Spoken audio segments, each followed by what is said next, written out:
नमस्कार बच्चों। उम्मीद है आप सब स्वस्थ होंगे, सुरक्षित होंगे, तंदुरुस्त होंगे। पहलवान की ढोलक पाठ का बाकी का भाग आज हम करने वाले हैं। चलिए शुरू करते हैं पहलवान की ढोलक का शेष भाग। उसके बाद से वो राजदरबार का दर्शनीय जीव हो गया था, क्योंकि हमने अभी पीछे पढ़ा था कि राजा साहब ने उसे अपने दरबार में दरबारी पहलवान के रूप में नियुक्त कर लिया था। और उसके बाद से ही लुट्टन सिंह पहलवान राज दरबार का दर्शनीय जीव हो गया था। यानी राज दरबार में, राजा के दरबार में हर कोई उसको बड़ी उत्सुकता से देखा करता था। चिड़िया खाने में पिंजरे और जंजीरों को झकझोर कर बाघ दहाड़ता हाँ ऊँ सुनने वाले कहते राजा का बाघ बोला। यानी लुट्टन सिंह को सब लोग क्या कहते थे? राजा का बाघ यानी शेर। ठाकुर बाड़े के सामने पहलवान गरजता, महावीर। लोग समझ लेते पहलवान बोला। मेलों में वो घुटने तक लंबा चोगा पहने, अस्त व्यस्त पगड़ी बांधे, मतवाले हाथी की तरह झूमता हुआ चलता था। जब भी मेला वगैरह लगता था तो मस्त हाथी की तरह वो चला करता था। दुकानदारों को चुहल करने की सूझती। चुहल करने का मतलब होता कि उस थोड़ी सी मौज मस्ती करने की जब उसके साथ सूझती तो हलवाई अपने दुकान पर बुलाता, पहलवान काका ताज़ा रसगुल्ला बना है, जरा नाश्ता तो कर लो। पहलवान बच्चों किसी स्वाभाविक हंसी हंसकर बोलता, अरे तनी मनी काहे, ले आओ 1.5 सेर, और फिर बैठ जाता रसगुल्ले खाने। तो क्या कह रहा है वो कि मासूमियत भरा स्वभाव था, इसलिए बच्चों किसी हंसी हंसकर बोलता, अरे तनी मनी काहे मतलब थोड़ा बहुत क्यों, ले आओ 1.5 सेर। 1.5 सेर मतलब 1.5 किलो, सेर किलो को कहते हैं। और फिर बैठ जाता नाश्ता करने। 2 सेर रसगुल्ला को उदरस्थ करके, उदरस्थ का मतलब है पेट में डालकर, उदर माने होता है पेट।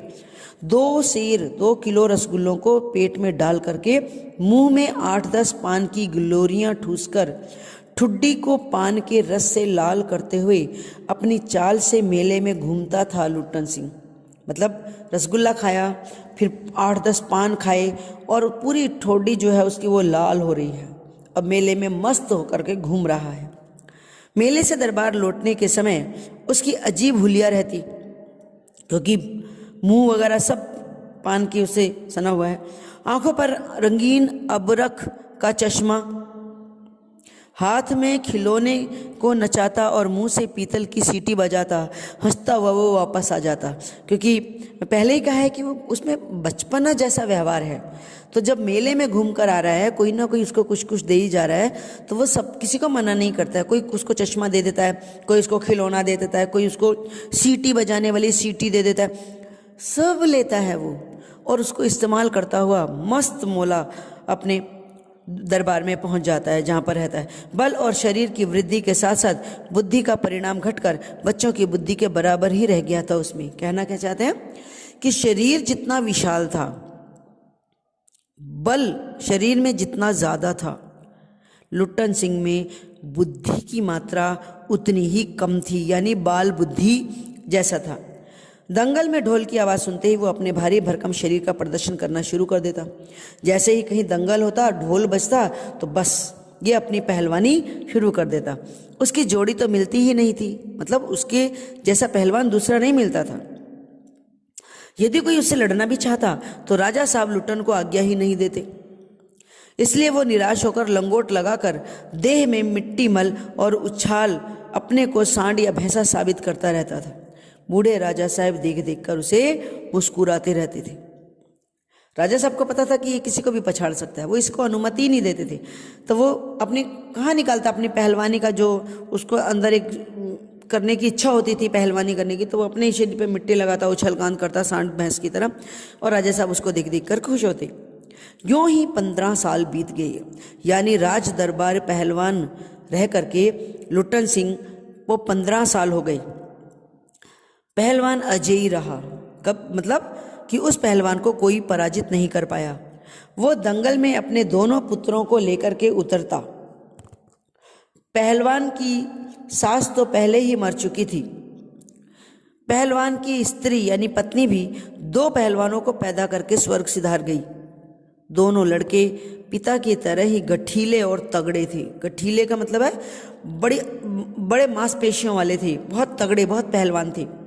दंगल में दोनों को देखकर लोगों के मुंह से अनायास निकल जाता, वाह, बाप से भी बढ़कर निकलेंगे ये दोनों बेटे। यानी बाप जैसा पहलवान है, लंबा तगड़ा है, वैसे ही उसके दोनों बेटे भी थे। और हो भी क्यों ना, राज दरबार में रहते थे, राजा शाही खान पान था उनका, तो शरीर हट्टा कट्टा था। दोनों ही लड़के राज दरबार के भावी पहलवान भी घोषित हो चुके थे, क्योंकि पिता पहलवान था तो उसके दोनों बेटों को दरबार में पहलवान, भावी पहलवान घोषित कर दिया गया था।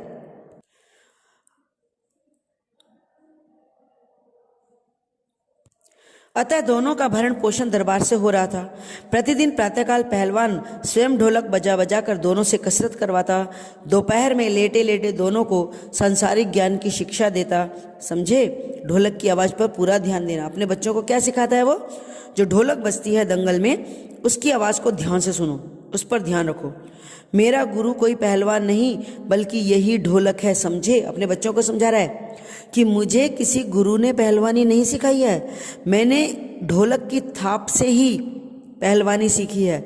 इसी ढोलक ने मुझे पहलवानी करना सिखाया है। और वही अपने बच्चों को कह रहा है कि हमेशा ध्यान ढोलक की आवाज़ पर, थाप पर रखना है। ऐसी बहुत सी बातें वो कहा करता था। इसलिए अपने बच्चों को भी यही बताता है कि जब भी दंगल में उतरो तो सबसे पहले ढोलक को प्रणाम करो, ढोल को प्रणाम करो। ऐसी बहुत सी बातें वो करता। और फिर मालिक को कैसे खुश रखा जाता है, कब हमें कैसा व्यवहार करना चाहिए ताकि हमारा मालिक खुश रहे, ये सारी शिक्षा भी वो अपने बच्चों को प्रतिदिन दिया करता था। किंतु उसकी शिक्षा दीक्षा सब किए कराए पर एक दिन पानी फिर गया। वृद्ध राजा स्वर्ग सिधार गए। मतलब जिन राजा ने लुट्टन सिंह को राज दरबारी पहलवान घोषित किया था और उसके बच्चों को भावी पहलवान की घोषणा की थी, एक दिन वो वृद्ध राजा की मृत्यु हो जाती है। नए राजकुमार ने विलायत से आते ही राज्य को अपने हाथ में ले लिया। राजा साहब के समय शिथिलता आ गई थी। शिथिलता का मतलब है थोड़ा सा जो इनका राजकाज का कार्य था, जो राजकोष का धन दौलत थी, वो थोड़ी कम हो गई थी। राजकुमार के आते ही सारी कमजोरी दूर हो गई। बहुत से परिवर्तन किए उसने राज दरबार में। उन्हीं परिवर्तनों की चपेट में पहलवान भी आ गया। अब दंगल का स्थान घोड़े की रेस ने ले लिया, क्योंकि जब बूढ़े राजा थे तो वो दंगल वगैरह करवाया करते थे, पुराने विचारों के व्यक्ति थे। लेकिन जब राजकुमार विदेश से आया तो उसने इस दंगल, इस पहलवानी को ख़त्म कर दिया और उसकी जगह घोड़े की रेस को इम्पोर्टेंस दे दी। नतीजा, पहलवान और दोनों भावी पहलवानों का दैनिक भोजन व्यय सुनते ही राजकुमार ने कहा, टेरिबल। जब उसको पता चला कि ये पहलवान है और इसके दोनों बच्चों का खर्चा राजमहल से जाता है तो वो बड़ा हैरान हुआ, बोला टेरिबल। नए मैनेजर साहब, क्योंकि वो भी विलायत से आया लड़का तो उसने मैनेजर भी बदल दिया, नया मैनेजर आया। नया मैनेजर ने जब सुना तो बोला हॉरिबल, मतलब बड़ी अजीब बात है, बड़ा डरावनी बात है। मतलब एक पहलवान और उसकी फैमिली के लिए इतना खर्चा।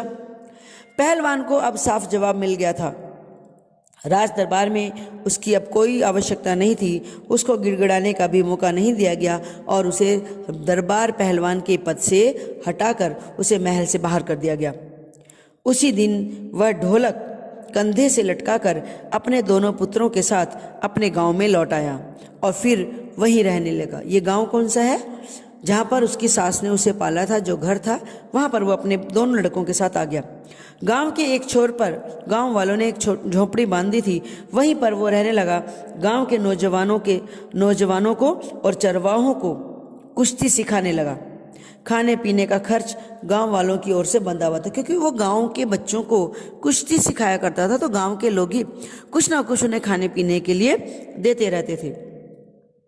सुबह शाम वो ढोलक बजाकर अपने शिष्यों को और पुत्रों को पहलवानी के दांव पेच सिखाया करता था। गांव के किसान और खेतीहर मजदूरों के बच्चे भला क्या खाकर कुश्ती सीखते?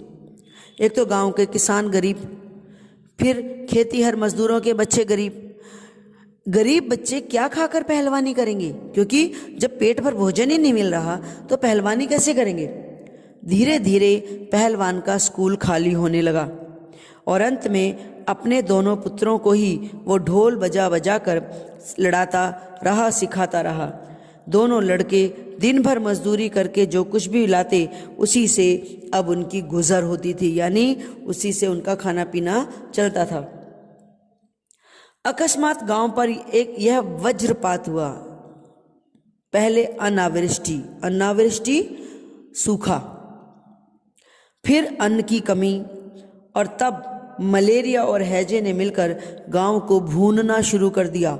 इसका मतलब क्या है? गांव को भूनने का मतलब है कि लोग इतनी संख्या में मरने लगे जी कि धू धू करके लाशें जल रही हैं, लोगों की उम्मीदें, लोगों की जिंदगी जैसे तबाह होने लग गई।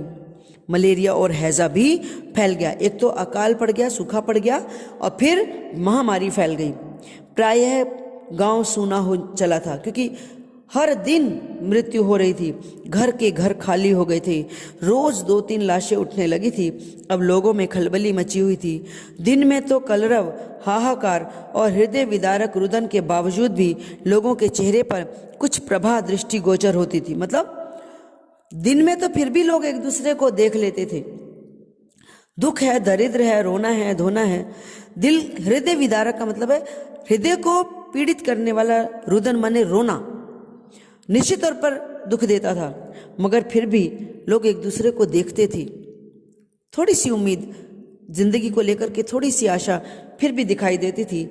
मगर जैसे ही सूर्य के प्रकाश में सूर्य उदय होते ही लोग कांखने, कूखने, कराहते अपने अपने घरों से बाहर निकलकर अपने पड़ोसियों और आदमियों को ढाढ़स दे देते।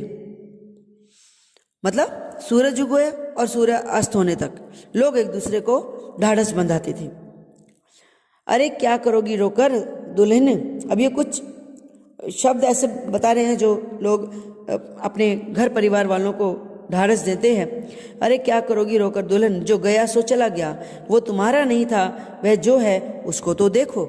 यानी अपने परिवार में जो बहू है, बेटी है, पत्नी है, उसको तरह तरह से ढाढ़स बंधा रहे हैं भी जो नहीं था हमारा वो चला गया, जो बचे हैं उनकी तरफ ध्यान दो। भैया घर में मुर्दा कब रख के कब तक रोगे। कोई समझा रहा है दूसरे को कि जो जिसकी मृत्यु हो गई है उसको घर में कब तक रखोगे। कफन की क्या जरूरत है, दे आओ नदी में। अब क्योंकि गरीब हैं, हर रोज मृत्यु हो रही है, कितनों के लिए वो कफन की व्यवस्था करेंगे, इसलिए वो लाश को नदी में ही बहा आते थे। किंतु सूर्यास्त होते ही जब लोग अपनी अपनी झोपड़ियों में घुस जाते तो चूं भी नहीं करते। पर जैसे ही सूर्यास्त हुआ, अपनी अपनी झोपड़ियों में लोग गए तो जैसे लोगों के मुंह से आवाजें आना ही बंद हो जाती थी। उनकी बोलने की शक्ति मानो खत्म हो जाती थी। पास में दम तोड़ते पुत्र को अंतिम बार बेटा कहकर पुकारने की भी हिम्मत माता की नहीं होती थी।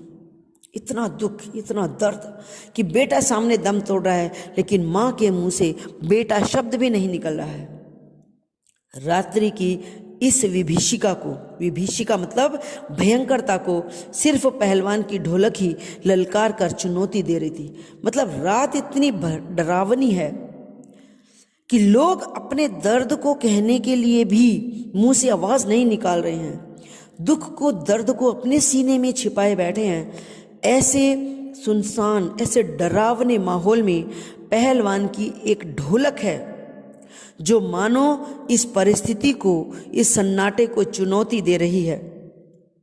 पहलवान संध्या से लेकर सुबह तक, सूरज डूबने से लेकर सूरज उगने तक, चाहे जिस भी ख्याल से ढोल बजाता हो, किंतु गांव के अर्धमृत औषधि उपचार पथ्य विहीन प्राणियों में वो संजीवनी शक्ति भरती थी। कहने का मतलब कि वो ढोलक बजा रहा है तो जो लोग गांव में अर्धमृत हैं, मतलब जो बीमार हैं और मरने की हालत में हैं, जो औषधि और उपचार से विहीन हैं, उन लोगों में भी एक उम्मीद, एक उमंग, एक जोश पैदा हो जाती थी। पहलवान की ढोलक की आवाज़ सुनकर बच्चे, बूढ़े, जवानों की शक्तिहीन आंखों के आगे दंगल का दृश्य नाचने लगता था। जैसे ही ढोल की आवाज़ सुनते थे तो जो बच्चे बैठे हैं, बीमार बैठे, उनकी आंखों के आगे वही दंगल का दृश्य जिसमें ढोल बजता है और कैसे वो कुश्ती करते हैं, वो सारा दृश्य नाचने लगता था। स्पंदन शक्ति शून्य, स्नायुओं में भी बिजली दौड़ जाती थी। मतलब कि मरणासन पड़े हैं, लेकिन अचानक से जैसे उनकी रगों में बिजली की सी ताकत दौड़ पड़ती थी। अवश्य ही ढोल की आवाज़ में न तो बुखार हटाने का गुण था और न ही महामारी की सर्वनाश शक्ति को रोकने की शक्ति। पर इसमें संदेह नहीं कि मरते हुए प्राणियों को आंख मूंदते समय कोई तकलीफ नहीं होती थी, मृत्यु से वे डरते नहीं थे। बिल्कुल बात कही उन्होंने कि निश्चित तौर पर उसकी ढोल की आवाज़ में बीमारी को, रोग को ख़त्म करने की शक्ति नहीं थी। बेशक उसकी ढोल की आवाज़ में बुखार को ख़त्म करने की ताकत नहीं थी, मगर इसमें कोई संदेह नहीं कि ढोल की आवाज़ सुन कर के व्यक्ति को मृत्यु का खौफ नहीं होता था। मरते हुए जो तकलीफ होती है उसका अनुभव व्यक्ति को नहीं होता। उन्हें मौत से डर नहीं लगता था जब वो उस ढोल की आवाज़ को सुनते थे और दंगल के दृश्य में खो जाते थे। जिस दिन पहलवान के दोनों बेटे क्रूर काल की चपेट आघात में आए तो असह्य वेदना से छटपटाते दोनों ने कहा था, बाबा उठा पटक दो वाला ताल बजाओ ना। क्योंकि पहलवान के दोनों बेटे जब हैजे की चपेट में आए तो उन्होंने अपने बाबा से अंतिम ख्वाहिश के रूप में कहा, उठा पटक दो वाला ताल बजाओ ना बाबा। चटाक चटधा चटाक चटधा। सारी रात पहलवान ढोलक पीटता रहा। बीच बीच में पहलवानों की भाषा में उत्साहित भी करता था, मारो बहादुर, मारो बहादुर। क्या करना चाहता है? बच्चों को जैसे वो प्रेरणा दे रहा है कि ये बीमारी है, इससे बाहर निकलो। प्रातःकाल उसने देखा उसके दोनों बच्चे जमीन पर निस्पंद पड़े हैं, बेसुध पड़े हैं। दोनों पेट के बल पड़े हुए थे। एक ने तो दांत से थोड़ी मिट्टी खोद ली थी। एक लंबी सांस लेकर पहलवान ने मुस्कुराने की चेष्टा भी की, पर दोनों बहादुर गिर पड़े। उस दिन पहलवान ने राजा श्यामानंद की दी हुई रेशमी जांघिया पहन ली, सारे शरीर में मिट्टी मलकर थोड़ी सी कसरत की और फिर दोनों पुत्रों को कंधों पर लाद कर नदी में बहा आया। लोगों ने सुना तो दंग रह गए। कितनों की तो हिम्मत टूट गई। क्यों? एक पिता के लिए सबसे बड़ा बोझ होता है अपने ही पुत्रों को कंधा देना, अपने पुत्रों की शव को उठाना। और पहलवान ने ये कार्य किया। लोग उसकी हिम्मत को देख करके हैरान थे। किंतु रात में फिर पहलवान की ढोलक की आवाज़ प्रतिदिन की भांति सुनाई पड़ी। लोगों की हिम्मत दुगनी पड़ गई, क्योंकि पहलवान नहीं हार मान रहा है और उसकी ढोलक की आवाज़ से लोगों में जीवन को लेकर के एक उम्मीद जाग जाती है। संतप्त पिता माताओं ने कहा, संतप्त माने पीड़ित, माता पिताओं ने कहा, दोनों पहलवान बेटे मर गए हैं, पर पहलवान की हिम्मत तो देखो, 1.5 हाथ का कलेजा है इसका। 1.5 हाथ का कलेजा का मतलब बहुत बड़ा दिल है इसका। इतना गम अपने भीतर इसने छिपा के रखा है। 4-5 दिन ही बीते थे। एक रात को ढोलक की आवाज़ सुनाई नहीं पड़ी। ढोलक नहीं बोली तो पहलवान के कुछ दिलेर किंतु रुग्ण माने रोगी शिष्यों ने प्रातःकाल जाकर देखा, पहलवान की लाश चित्त पड़ी थी। आंसू पोंछते हुए एक ने कहा, गुरुजी कहा करते थे, जब मैं मर जाऊं तो चिता पर मुझे चित्त नहीं पेट के बल सुलाना। मैं जिंदगी में कभी चित्त नहीं हुआ और चिता सुलगाने के समय ढोलक बजा देना। बस उसके शिष्य ने इतना ही बोला और उसके आगे वो एक भी शब्द बोल नहीं पाया। निश्चित तौर पर जो उसके गुरु ने कहा था उसकी अंतिम इच्छा को ज़रूर उन्होंने पूरा किया होगा। तो ये था पाठ, कहानी पहलवान की ढोलक। उम्मीद है आपको समझ आ गई होगी और कोई भी क्वेश्चन हो, कोई डाउट हो तो आप मुझे लिख सकते हो, कमेंट में लिख सकते हो। ठीक है, स्वस्थ रहो, सुरक्षित रहो।